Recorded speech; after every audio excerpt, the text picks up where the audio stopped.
I'm getting a crazy idea. Give it up, give it up.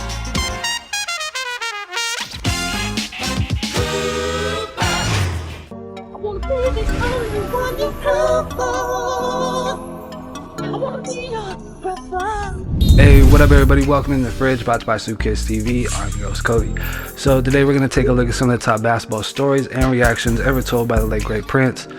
The younger generation that doesn't know, he was a man, a myth, a legend, icon, iconic symbol, a symbol, an idea. Without further ado, Prince. This bores me. Is anyone up for a game of basketball? Years before his music set the world on fire, Prince made a name for himself on the court outside Park Avenue United Methodist Church in South Minneapolis. So he answered like 7 out of the 10 questions. So to the basketball question, he wrote, "Anytime, brother." I'm like, you have made a social contract here, because you could have just skipped that question as you skipped 3 others, but you answered that one. So here we go. That's a true story, by the way. The Charlie Murphy story? Oh, yeah, that's real. So you guys got together and you guys play basketball? Oh, definitely. And you got game? Oh, definitely. And he don't. And he don't. Yeah. Listen, this one client really wants to rent your house out for the year, and he'll give you 95 grand a month. And I was like, 95 grand a month?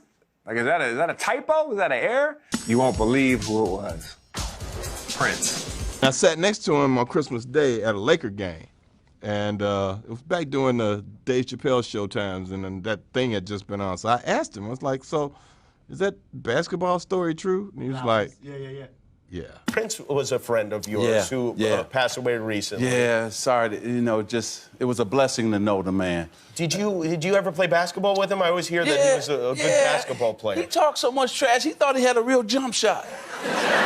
So the bell bottoms, the sneakers, the sweater, and we start playing one-on-one. Oh. And, because there's a hoop, the stage is like here, and then you walk around, and there's a hoop and a little space to play indoors.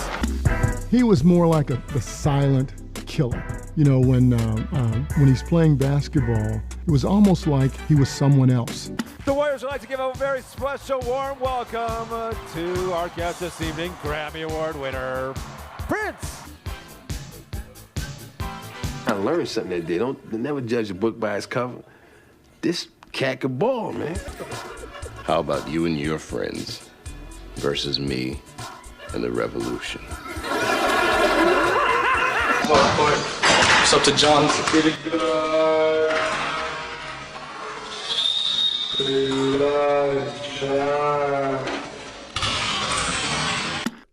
Record. Shake, shake it, shake, shake it, shake, stop. So I'm watching this go on. And then he goes to the song. And then he stops. Then he says, let's go outside. So we go outside and there's a hoop. He can play. Really? He's really good. Wow. He was really good. Did he ever play you one-on-one? I did. Prince, of course, devoted his life to much more than just music. He was light on his feet and competitive, a natural athlete. He was a decent ball player. Small, quick, played very good defense, was the type of penetrating guard that would get into the middle and pass the ball off very well. And he was just playing, and he saw Charlie, and he went.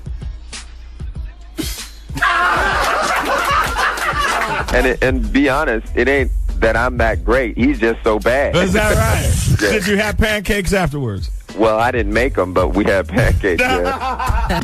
I go to the street where my house is at, and I pull up, and I go to what I think is the property, and I'm like, this is my house, so I know I haven't spent much time here, but this don't look like my house. It was about 6th grade. Prince was very athletic. To me, his biggest assets were his speed and his quickness.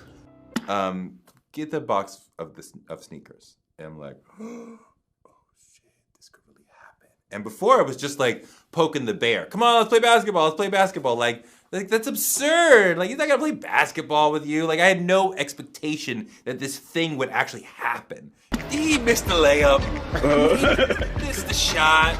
You know, full disclosure, I missed the shot. Okay. You know, we both had some basketball exposure. Prince was a true jock. Growing up in the early 1970s, he played football and baseball, but basketball was his first love. And I had to remember it was Prince that I was playing against, so I had to bag off, right? You know, but he really thought he could play basketball. But one of my greatest joys was I used to own the Magic Johnson Theaters, and he called me up and he said, Magic, I want to come to the theater. So, okay, what time do you want to come? 2 a.m.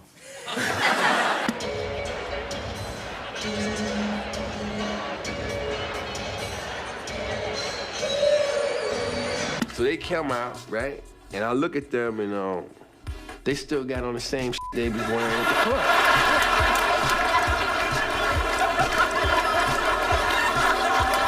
club. He wouldn't let you win. He was competitive, huh? Play horse, right? Yeah. Yeah, we play that, and he'd always win. Like, he'd let me win, and then he'd be like, nah. Then we just... Linda, Prince loved sports. He loved his hometown teams, the Vikings, Twins, Timberwolves, and Lynx, but he was an athlete himself. He played sports in junior high and high school, and apparently basketball was one of his first loves. I don't think he liked this sketch too much. I'm wearing red Tom McCann shoes. He's got on 7-inch boots. Heels, 7 inches. I mean, like, really, you can look at him and tell they're like 7 inches. So then Prince wants to play a game of 21. We play basketball. From the church league here, Prince and Greg Boone would be teammates at Bryant Jr. High from 7th through 9th grade.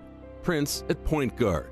He was wearing a black scoop neck top, black bell-bottom pants, and black boots with heels. Typical Prince gear.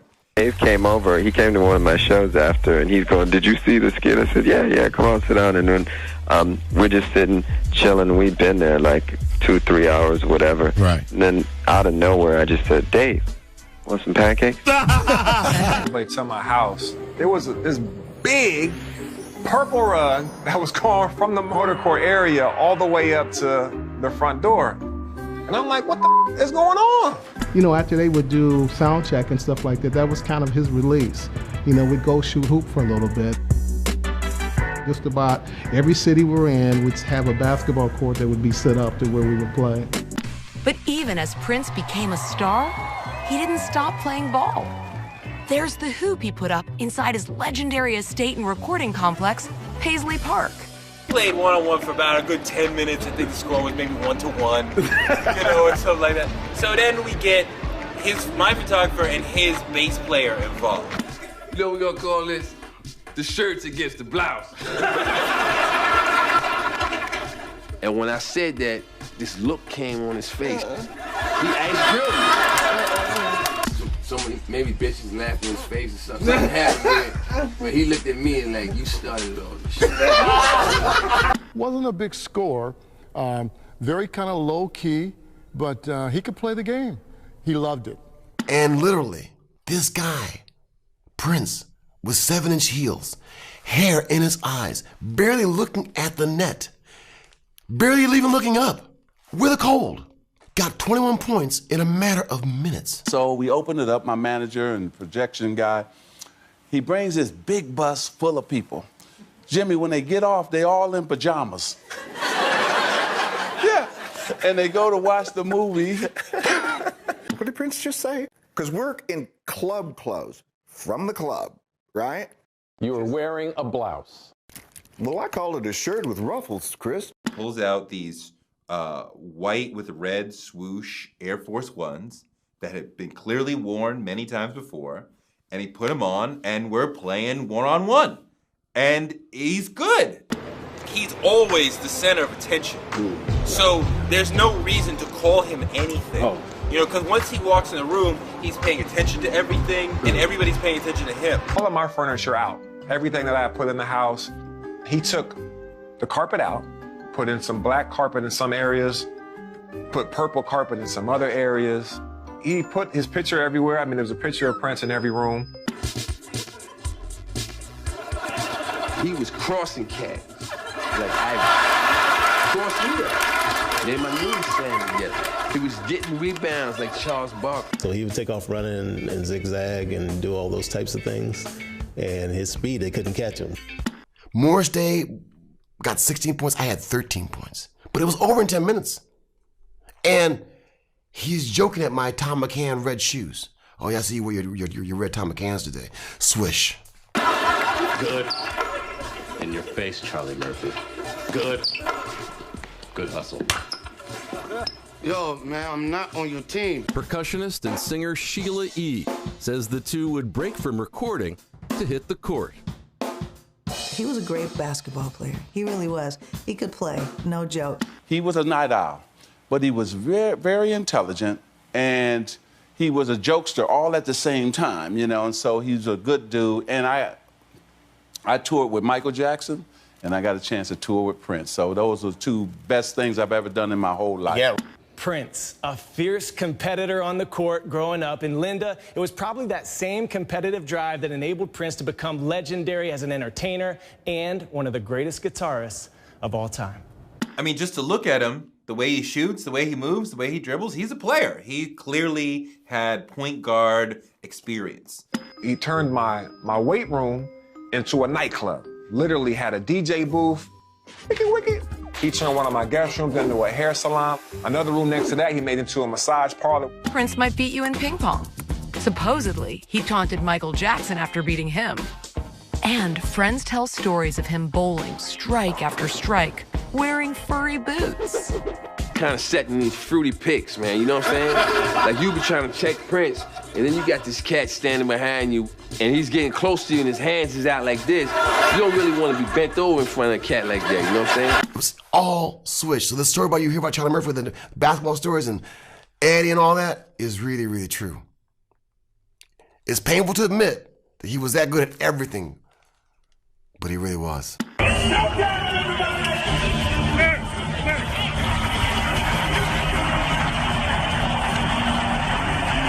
So both of us are clanking a lot, right? And I think we got to like 4-4 or 6-6 or something like that after like 20 minutes. So the buckets are like, you know, few and far between, but we're having a great game. If you want to sue him, we can file the paperwork today. And who do you really want to sue Prince? Nobody really wants to sue Prince.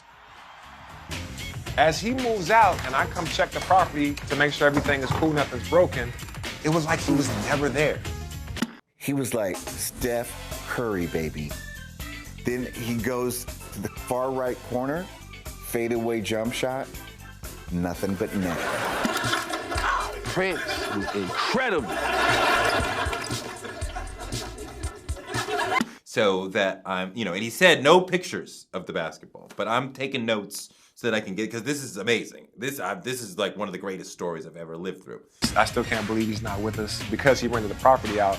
I bought it for 8.6 because he rented it out. I was able to sell it for 12.4. Crazy story, bro.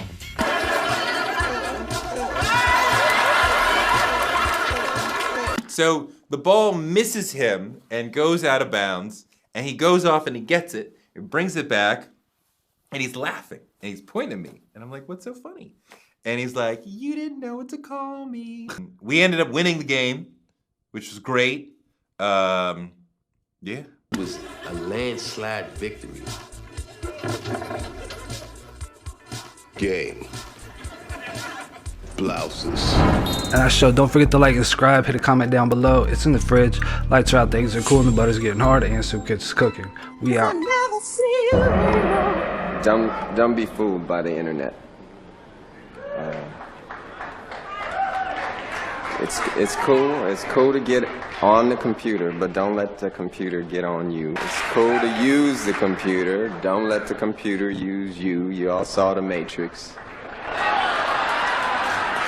There's a war going on, the battlefield's in the mind, and the prize is the soul. So, just be careful.